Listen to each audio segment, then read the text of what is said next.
Salut, j'espère que tu vas bien. Bienvenue dans ce nouvel épisode hebdomadaire où je partage un contenu autour de l'entrepreneuriat. Donc comme tu peux le voir aujourd'hui, on est allé faire une petite randonnée au lac d'eau. Le lac d'eau, c'était un lac près des Pyrénées. On est exactement vers Bagnères de Luchon. Donc comme tu peux le voir, c'est super joli avec le paysage autour de moi. Je me tourne pour que tu vois et il y a une super cascade là-haut. Donc voilà, la cascade, tu la vois là-haut. Donc en gros, aujourd'hui, on va essayer de discuter d'un sujet super important qui est en gros comment garder la motivation lorsqu'on est dans le business. Du coup, ce qui arrive, c'est que généralement, on va commencer une activité et le but derrière, c'est de pouvoir donc continuer à... un instant, j'essaie de finir dévaler les pentes. Hop. Là, vous voyez, c'est super magnifique. Avec un paysage coupé de souffle.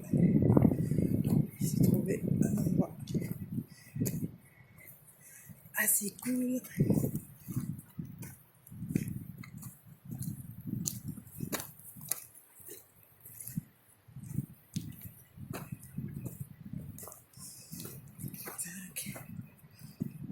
Là, vous voyez, la cascade sur le côté.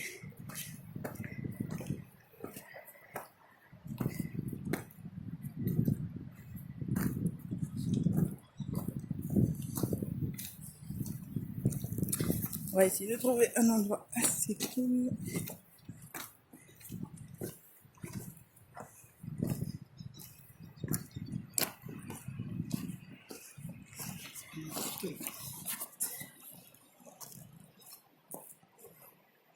Voilà. Je vais faire un petit panorama. Nickel. Donc voilà, donc comme je disais, le but aujourd'hui c'est de parler d'un sujet super important qui est en fait comment garder la motivation dans le business. Vous savez, lorsqu'on démarre un business, le plus dur à mon sens c'est de pouvoir être motivé tous les jours pour continuer à bosser même si on a des difficultés. Donc quelques astuces, hier encore j'ai discuté avec quelques entrepreneurs et on mettait en place des techniques pour pouvoir continuer à garder la motivation dans notre business. Et donc moi j'en ai relevé trois que je vais partager avec vous dans cette petite vidéo qui va être super short parce que là, comme vous le voyez, je suis en train de marcher et le chemin est assez pentu. Donc, l'une des premières choses qu'on fait, nous, c'est de pouvoir toujours, comme je disais, se rappeler pourquoi on a lancé ce business. Donc, c'est-à-dire le why, et on essaie donc de visualiser ça de façon vraiment avec des photos, aussi en ayant par exemple des photos que vous pouvez coller au mur pour par exemple si vous dites moi j'ai lancé ce business pour m'aider à avoir un revenu de disons 1000 euros par mois supplémentaires, qu'est-ce que je peux faire avec ces 1000 euros supplémentaires là? Du coup vous les mettez, vous les écrivez, donc ça s'appelle voilà, faire de la visualisation. Et donc vous pouvez visualiser votre objectif final et pouvoir mettre de l'émotion dessus. C'est ce qu'on dit en fait parfois, la différence pour ceux qui ont peut-être lu le super livre Think and Grow Rich, en réfléchissez et devenir riche, c'est-à-dire il faut avoir le désir et un désir ardent, c'est-à-dire si vous avez le désir de pouvoir réaliser quelque chose, c'est très différent d'avoir un désir ardent pour pouvoir accomplir cette même chose. Donc un exemple, c'est par exemple, imaginez vous voulez acheter une voiture, c'est un désir, mais imaginez un autre cas de figure où une maman par exemple a son fils en danger ou son enfant en danger, donc elle va faire tout ce qui est dans son pouvoir pour pouvoir donc secourir son enfant. Donc peu importe la situation, elle va pouvoir surmonter ça. Donc c'est en fait ce désir ardent, en fait ce type d'émotion qu'il faut mettre en fait lorsque vous avez vos objectifs. Donc moi je l'ai fait, je suis en train de travailler dessus actuellement et donc je réécris tous mes vœux, j'essaie de les visualiser et au fur et à mesure je me rends compte qu'il faut vraiment au fur et à mesure mettre des mots et des photos dessus. Ok. Je descends juste un petit peu. Hop. Donc ça, c'est pour le premier point. Le deuxième point, c'est ce qu'on appelle l'affirmation.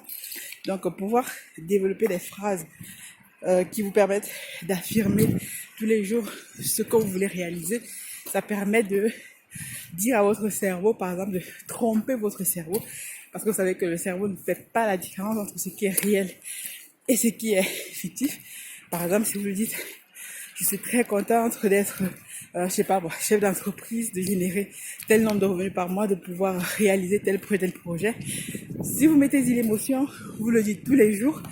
Moi, actuellement, je travaille dessus. Je fais des phrases d'affirmation, en fait, sur les projets que j'ai envie de réaliser, les projets que j'ai déjà mis en place et les résultats que j'aimerais avoir. Donc, tous les jours. Normalement, il est conseillé de le faire soit le matin et le soir avant de se coucher, comme ça votre cerveau s'accoutume en fait à avoir ces émotions là par rapport à vos affirmations, et ensuite vous êtes sûr que votre cerveau va forcément vous aider, vous amener là où vous voulez arriver. Donc ça qu'on appelle les phrases d'affirmation. Et donc voilà, il y a plein de vidéos sur YouTube, moi aussi en train de travailler dessus actuellement, et lire des livres en fait qui parlent de ça, et c'est vraiment super intéressant lorsqu'on sait que le cerveau est un muscle assez complexe et vraiment qui nous réserve de grandes surprises. Donc moi je travaille dessus et c'est trop cool. Troisième chose, c'est donc voilà, vous avez un but clair et précis, vous avez des affirmations, et donc maintenant il faut que vous développiez un plan, que vous rédigez votre plan tout simplement sur une feuille de papier. Comment est-ce que vous allez arriver à vos objectifs? Parce que généralement, ce que moi j'avais l'habitude de faire, c'est dire j'ai le plan de ce que je veux faire dans la tête, mais généralement, comme toute chose, avant de construire un building, ça vient d'abord d'une idée qui est dans la tête. Après, on la met sur papier. Quand on la met sur papier, c'est un peu plus clair. Et ensuite, lorsque vous la mettez sur papier, donc, vous allez donc réussir donc à mettre les mots sur ce plan-là. Et vous allez réussir tous les jours à pouvoir mettre un plan journalier, hebdomadaire, mensuel et même annuel pour pouvoir atteindre vos objectifs. Donc voilà, une petite vidéo du lac d'eau avec ces trois petites choses là pour pouvoir partager. Donc moi actuellement dans mes business, donc cette semaine a été vraiment compliquée. On a des challenges à relever sur le projet ici en France, notamment des clients avec qui on a actuellement en procédure. Mais bon, ces choses-là nous font grandir et nous permettent de pouvoir continuer d'aller plus loin. Et pour ce qui est de le projet au pays, donc je vous ferai tout le temps une mise à jour dessus. Ça avance très bien. Le projet, les carpes que j'ai montré la dernière fois. Donc, la dernière fois, j'avais montré plutôt les silures, mais là, les carpes sont en train de pousser. Je mettrai une vidéo bientôt sur la chaîne par rapport à cela. Et donc, voilà. En tout cas, merci beaucoup. Si vous avez suivi cette vidéo, n'hésitez pas à liker, commenter et me dire ce que vous pensez de tout cela. Je vous laisse avec ce magnifique paysage là, et je vous dis à la semaine prochaine. Ciao.